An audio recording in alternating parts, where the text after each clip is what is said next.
Hello, saya Dr. Aisyah, pakar klinikal psikologi kanak-kanak. Saya nak berkongsi tentang watak dini dalam drama keluarga itu. So, dini ini digambarkan sebagai seorang kanak-kanak autisma dalam usia remaja. Pada saya, dalam bidang diagnosis assessment, terutamanya melibatkan kanak-kanak yang autism, dini ini adalah seorang kanak-kanak autism bukan severe. Kenapa bukan severe? Kita tengok, dini ini awal episod lagi dia faham arahan, makan dan sebagainya. Boleh bercakap walaupun dia tidak bercakap, two-way communication dengan keluarga dia, tetapi dia boleh respon. Yang kedua, dini ini ada eye contact ibunya. Part yang saya nak sebut ni adalah tentang nak tengok high function di mana dini duduk dalam bilik ketakutan apabila ayahnya mengetuk pintu dari luar. Dini ni rasa dirinya terancam. Itu salah satu benda yang bagus dari sudut kognitif kanak-kanak autism. Dia tahu dia dalam keadaan yang bahaya. Jadi dia masuk dalam bilik, kunci pintu, duduk kat tepi katil. So bila ayahnya datang dekat dengan pintu, ketuk pintu, dia dah rasa takut. Perasaan takut tu penting, menunjukkan bahawa fungsi kognitif itu dalam keadaan baik. Jadi dia rasa takut, dia masuk bawah katil. Dia sebut takut. Takut ni merupakan salah satu contoh. Dan itu bukan keadaan severe.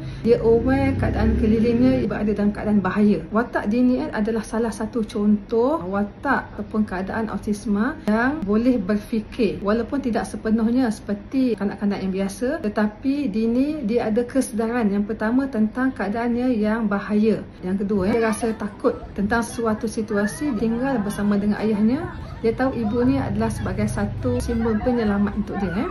Bayang-bayangku menghantui